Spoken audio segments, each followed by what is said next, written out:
Buenas tardes, tengan todos ustedes. El convento de San Gabriel y el Instituto García de Cisneros, un alumno que ama la música, como también lo hace nuestro director general, Fray Jesús Gómez Medina, para quien pido un fuerte aplauso.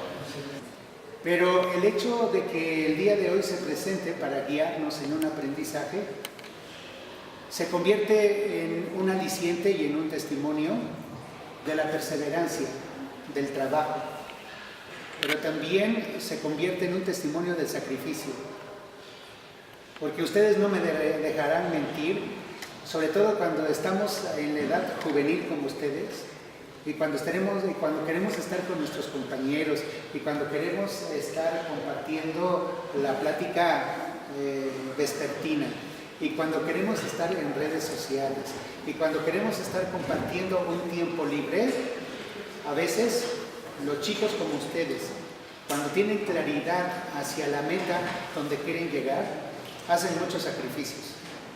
Es un honor y es un placer poder estar frente a un joven como ustedes que fue alumno de la institución y que espero en primer lugar sea una oportunidad que tengamos, sobre todo aquellos que ya están vislumbrando su vocación a poder pisar las puertas de una universidad, todo el trabajo que se requiere. Para nosotros es un honor. Vamos a recibir a Edgar Isaac con un fuerte aplauso, deseándole todo lo mejor y gracias por compartir sus conocimientos con nosotros. Venga, chicos.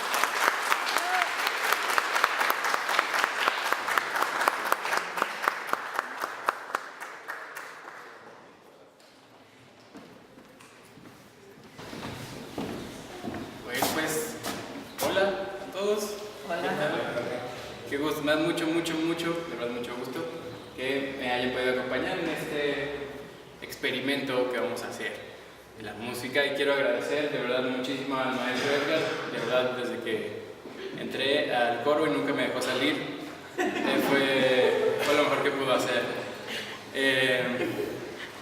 Y a Fray Jesús y a la institución estoy muy contento de poder regresar aquí a este lugar donde pasé muchos años de mi vida, ¿no? Entonces vamos a proceder. Antes de empezar con la conferencia, les voy a explicar brevemente cómo va a ser la dinámica. Las preguntas que tengan, todas las preguntas que tengan, las pueden hacer al final, por favor. Y de la misma manera, me gustaría que si quieren y se puedan quedar unos minutos y tienen un comentario que hacer sobre qué les pareció la música, qué les dijo o cualquier inquietud que tengan o pregunta, me gustaría que hubiera una sesión de diálogo si pueden. Y por eso es al final, para mantener un poquito el horario, y si tienen otra cosa que hacer, no suframos mucho. Ok, entonces ahora sí, procedo.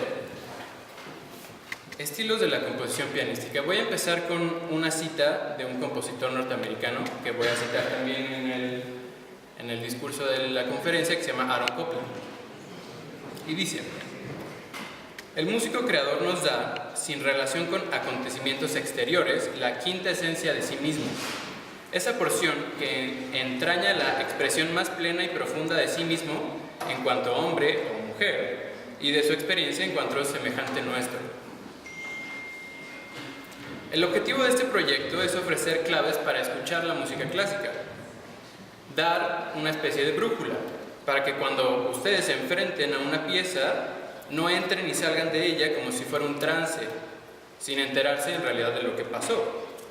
Está dirigida a un público inicial y aficionado a la música clásica, para que tenga una referencia y pueda orientarse en el mundo de la música clásica en su sentido más amplio. Tiene varios sentidos la música clásica.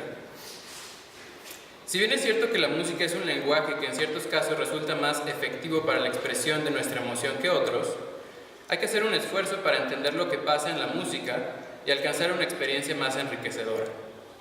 Tanto física, mental, espiritual y emocionalmente, la música ofrece beneficios a quienes la tocan y a quienes la escuchan, porque encapsula fragmentos de nuestra vida y nos acompaña en la alegría y en el dolor.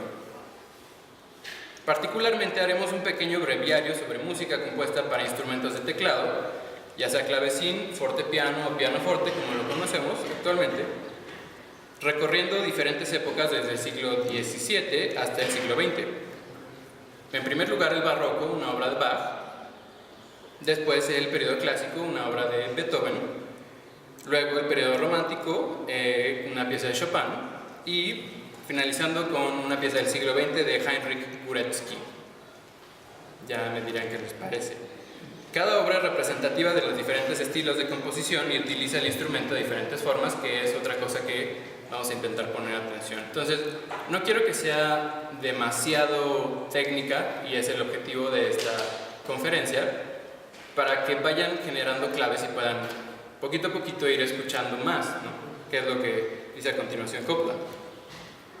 En palabras del compositor norteamericano Aaron Copland, lo mismo si escuchamos a Mozart que a Duke Ellington, que cualquier cosa que ustedes quieran escuchar, podremos hacer más honda nuestra comprensión de la música con solo ser unos oyentes más conscientes y enterados, y no alguien que se limite a escuchar, sino alguien que escucha algo. Entonces es lo que vamos a hacer, intentar escuchar algo en la música, precisamente este principio de repetición. Y esto lo dice en su libro, que se lo recomiendo mucho, Cómo escuchar la música. Es un breviario de los breviarios del Fondo de Cultura Económica. Si pueden, adquiérenlo y leanlo, muy recomendable.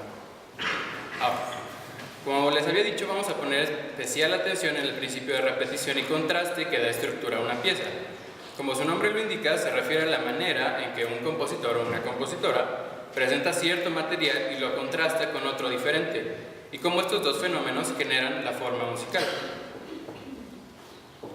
Y cada canción o pieza de música tiene relación con este principio, incluso si se decide rechazar la repetición, como sucedió en el siglo XX. ¿Puedes cambiar la siguiente? Ahora, para establecer las claves de la escucha, o sea, la brújula que les había hablado anteriormente, se llevarán a cabo 3 pasos. Primero, se dará una breve semblanza del compositor y una introducción a la obra. Durante la audición se tendrá en mente el principio de repetición y contraste, y además se comparará cómo cada compositor está haciendo uso del instrumento. Y después de la audición... anterior. Ajá. Gracias. Bueno, ok. Durante la audición se tendrá en mente el principio de repetición y contraste, y además se comparará cada compositor cómo está usando el instrumento. Luego, después de la audición, después de haber escuchado las piezas, podremos tener algunas claves para comparar los estilos de cada compositor y tener también una noción de cómo se transformó la composición para el teclado a través de los siglos. O sea, tener una noción para poder identificar lo que llamamos época. Ahora sí. Él es Aaron Copland. Se lo presento. Este señor disecciona el ejercicio de audición en 3 niveles, que aunque cuando escuchamos no estamos escuchando por separado los 3 niveles, pero ayuda como a entender mejor el proceso y llegar mejor a lo que él quería explicar. Al primer nivel lo denomina el plano sensorial, que se refiere a las meras sensaciones que tenemos cuando escuchamos música. Cuando escuchamos música, pasa mucho con la música clásica, decimos, ¡ay, qué bonito está! Y nada más, o sea, no pasamos de ese nivel. El segundo nivel es el plano expresivo, que se refiere a lo que el compositor estaba intentando expresar o comunicar con su obra. Y finalmente, el tercer nivel es el plano puramente musical, que intenta Aaron Copland que sus lectores conozcan mecanismos y aspectos de la música, como la melodía, la armonía, el ritmo y el timbre, pero sobre todo, y a fin de seguir el pensamiento del compositor, el escucha debe saber algo acerca de los principios formales de la música, que básicamente la música se forma gracias al principio de repetición, que ya les he comentado. Entonces, ahora, conforme al estilo, referente al estilo, dice Copland, cualquiera que sea la personalidad del compositor, ella se expresa dentro del marco de su época, o sea, de su tiempo. Por eso es importante ubicar al compositor en dónde vivía y en qué época, sus fechas, tenerlo en mente. porque esta relación recíproca entre la personalidad y la época es lo que nos da por resultado la formación del estilo del compositor. Estilo y contexto histórico o época van de la mano, porque los músicos, así como los artistas de cualquier disciplina, reaccionan ante los estímulos que el mundo les ofrece. Es por eso que para potenciar la comprensión de la música, se debe tomar en cuenta el contexto en el que surge. A lo largo de este trabajo hay que tener en mente los 3 niveles. Ahora sí vamos a proceder con las piezas. ¿Alguien? Pues, me imagino que han escuchado el nombre de Johann Sebastian Bach, ¿sí? Veo como caras, ok. Muy bien. Bueno, pues se acordarán de su tocata y fuga, que es el... ¿Alguien se acuerda? ¿Sí? ¿Quién? ¿Puedes tararear el...? Eso, perfecto. Ajá. Ya todos se acordaron de cuál es. Tiraria, tiraria, como Drácula. Ok, perfecto. Entonces, Johann Sebastian Bach fue un organista y prolífico compositor que vivió en diferentes ciudades de la actual Alemania. La siguiente, por favor. Este es un castillo en Karlsbad, que es de la ciudad de Köthen, que, bueno, Bach vivió en muchas ciudades, pero esa nos va a importar y ahorita les explico por qué. Entonces vivió de 1685 a 1750 y compuso en la mayoría de los géneros de su tiempo, o sea, obras para teclado, para conjuntos, orquesta y mucha música para iglesia. A diferencia de Beethoven, gran parte de la obra de Bach fueron encargos de sus patrones, porque ese era su trabajo. Se dedicaba a componer para los servicios de diferentes iglesias. Y bueno, nos dejó muchas obras. De su tiempo libre, de lo que no le encargaron componer, se desprende la obra que vamos a escuchar ahorita, la siguiente por favor, que se llama Preludio y Fuga, que es el número 21 del primer libro, Si bemol mayor. Esta obra forma parte de una colección muy conocida de Bach que se llama El clave bien temperado, que consta de 2 volúmenes, y cada uno tiene 24 pares de preludios y fugas. Y le tomó a Johann Sebastian aproximadamente 20 años hacer, de 1722 a alrededor de 1740. Esta obra es de 1722 y la compuso cuando estaba viviendo en ese castillo. Bueno, no en ese castillo vivía, pero en esa ciudad. ¿Okay? Y ahora, como su nombre lo indica, esta composición o este grupo de composiciones consta de 2 partes, un preludio y una fuga. Están relacionados entre sí. Los preludios en general no tienen una forma estricta, pero sí usa el principio de repetición y contraste. Las fugas sí tienen una forma estricta que pues nos daría para otra conferencia explicarles, pero sí tienen una forma estricta y el preludio no. Entonces el preludio puede ser más libre, depende, pero la forma es lo que cambia, sobre todo. Pero la forma de componer de Bach es diferente a la de los otros compositores que vamos a escuchar, porque utiliza varias melodías al mismo tiempo. Esto se llama polifonía. Por lo tanto, como dice Copland, hay que escuchar algo. En el preludio vamos a concentrarnos en una melodía y vamos a intentar seguirla. Van a haber varias, a ver si nos manejan. Y en la fuga es un buen ejemplo para practicar la escucha del principio de repetición, ya que comienza con una melodía y se va reiterando en diferentes registros, como si diferentes personas estuvieran cantando. Y conforme avanza la pieza hay que estar atentos a dónde y cómo es que se repite esta melodía y cómo es que Bach está creando el contraste. Ahora les voy a tocar la melodía que es esa que está ahí, que es con la que inicia el preludio y fuga.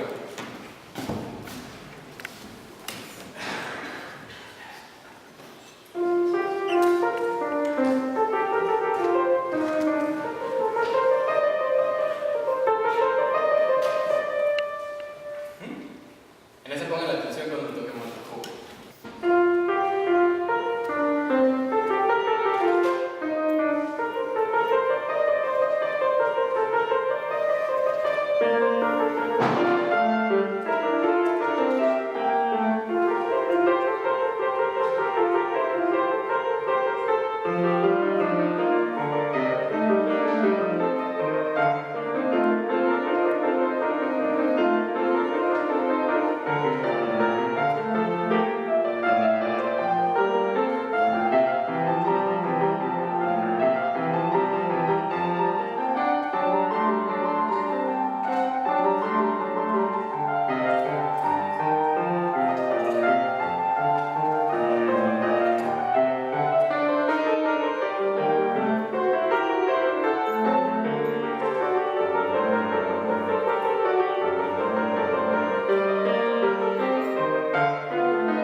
Johann Beethoven nació en 1770 en Bonn, que es una ciudad al oeste de Alemania.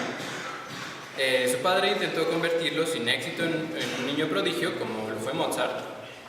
Sufrió mucho emocionalmente y físicamente, pero su necesidad de componer lo motivó y nos dejó una gran cantidad de obras también, entre las que destacan sus 9 sinfonías, la quinta, como el famosísimo ta-ta-ta-tan, ¿no? La novena, que es ahora el famoso himno a la alegría.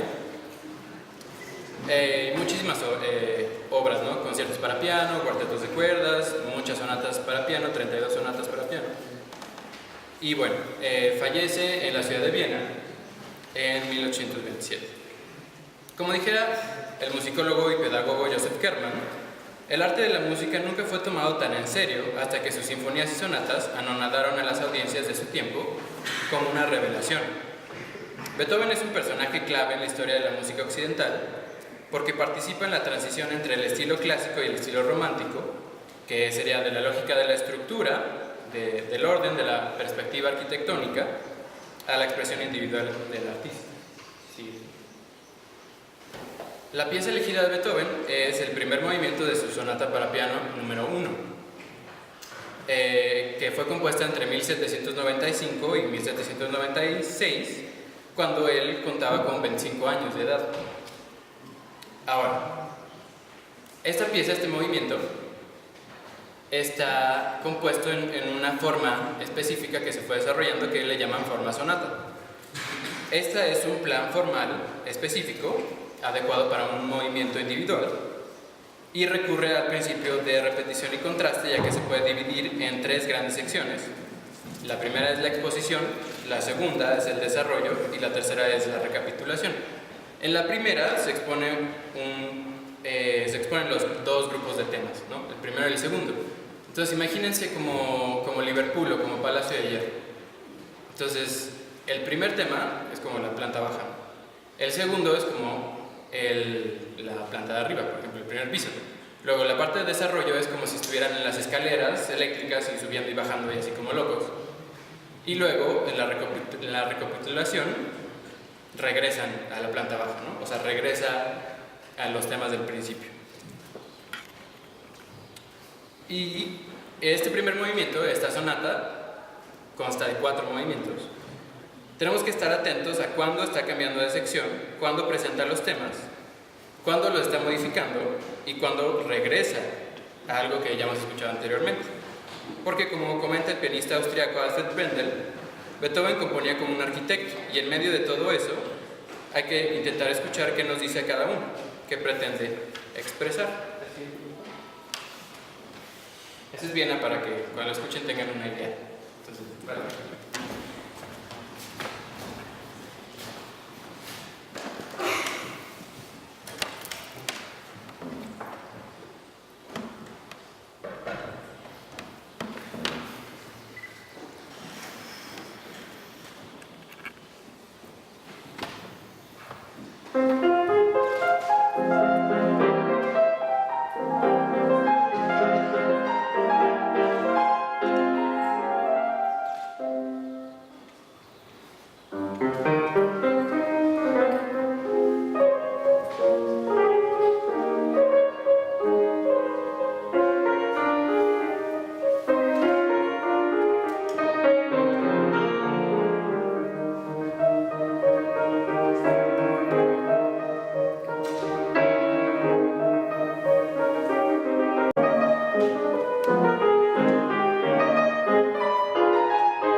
Nació en Varsovia, Polonia, en 1810, y fue un compositor de la época del romanticismo, que es alrededor del siglo XIX, y mantuvo su atención casi exclusivamente al piano.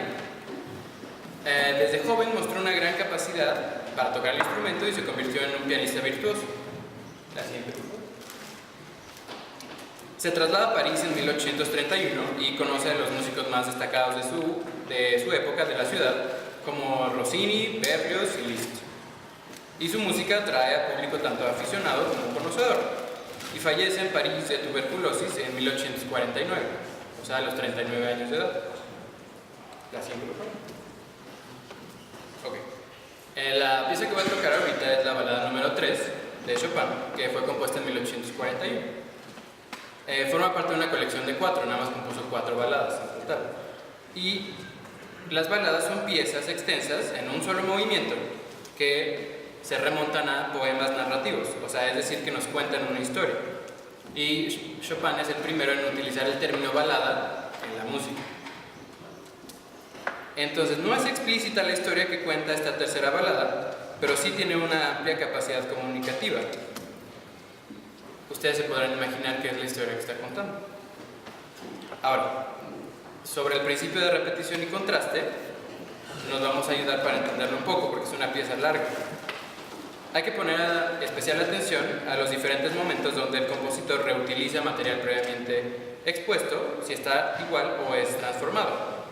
Y de tal manera que podemos crear una imagen de cómo se va desarrollando la historia que Chopin nos quiere contar a través de la música. Entonces, ese es el inicio, como les había puesto en otro, ¿no? Entonces empieza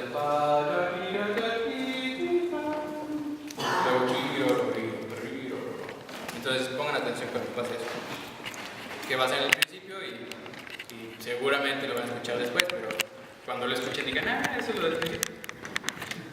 Esta pieza es un buen ejemplo de los ideales que perseguían los artistas románticos, que estaban centrados en la individualidad del creador, la originalidad, la fantasía, la expresión de una pura emoción y con el ánimo de trascender los límites convencionales de la persecución de las verdades profundas. El romanticismo fue un cambio sustancial en la manera en que se concebían al arte y a los artistas y se acerca más a las personas, a los sentimientos y a la expresión del mundo individual.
Górecki nació en Polonia en 1933. Estudió composición y fue alumno de Messiaen, y su obra cobró relevancia en el último cuarto del siglo XX por su búsqueda de diferentes combinaciones sonoras que resultaran con la expresión de los más profundos y permanentes anhelos del ser humano. Compuso obras orquestales para coro, ensambles de cámara e instrumentos solistas. Una de sus obras más famosas es la Sinfonía número 3 para soprano y orquesta, y falleció el 12 de noviembre de 2010. Esta es la Catedral de Cristo Rey en la ciudad de Katowice, no sé cómo se pronuncia, pero en Polonia. Aquí es donde Górecki fue al conservatorio y pasó mucho tiempo de su vida, pero es significativo porque se consideraba una persona muy espiritual. Y esta es una conexión con Bach, no recuerdo si lo mencioné o se me pasó. Bach era una persona muy espiritual también, muy apegado a la iglesia protestante. Tenía muchos libros de Lutero. Entonces es curioso cómo estas dos personas que se consideran muy espirituales compusieron bastante música, pero muy diferente. Ya verán por qué. La siguiente, por favor. La sonata para piano Opus 6, compuesta en 1956, fue estrenada hasta 1984 y es muy llamativa su forma de usar el instrumento. De hecho, es la única sonata para piano que compuso. Compuso más obra para teclado, pero sonata solo compuso este. Son 3 movimientos, vamos a tocar. Entonces, el ritmo. Y es muy notoria la forma en que Górecki utiliza el ritmo, ¿no? Es una obra rítmica que nos podría remitir a un pasado primitivo, lleno de sensaciones que tal vez no podríamos expresar con palabras. Otro elemento por el cual podría ser rechazada al principio es la disonancia. Al principio puede resultar muy disonante, pero si alejamos la perspectiva y la vemos con el lente del efecto, no por la disonancia, sino el lenguaje, el ambiente que está creando con esta combinación de sonidos, puede que la podamos apreciar de diferente manera, ¿no? Tiene su propia lógica esta pieza y remite al al principio de repetición y contraste, porque tiene se darán cuenta que es bastante repetitiva, pero en su forma más grande hay una sección inicial, luego una sección del medio que es mucho más lenta y luego retoma el material del principio. Y también en cómo el compositor está usando ciertos motivos para darle coherencia. Y bueno, es una pieza que la verdad es que vale la pena explorar y reflexionar, a ver qué cosas diferentes, qué cosas frescas nos puede decir con respecto a las anteriores, que son propias del autor y su contexto y qué es lo que tiene que decirnos. La siguiente, por favor. Entonces acuérdense que era muy espiritual.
diciéndoles que la literatura para el piano, incluyendo los instrumentos de teclado que lo preceden, abarca muchos siglos. Y es tan extensa que una vida no es suficiente para abarcarla por completo. Pero irse adentrando poco a poco en ella y en la música clásica en general, ya sea instrumental, vocal, orquestal, de cámara o cualquiera de sus formas, tiene múltiples beneficios.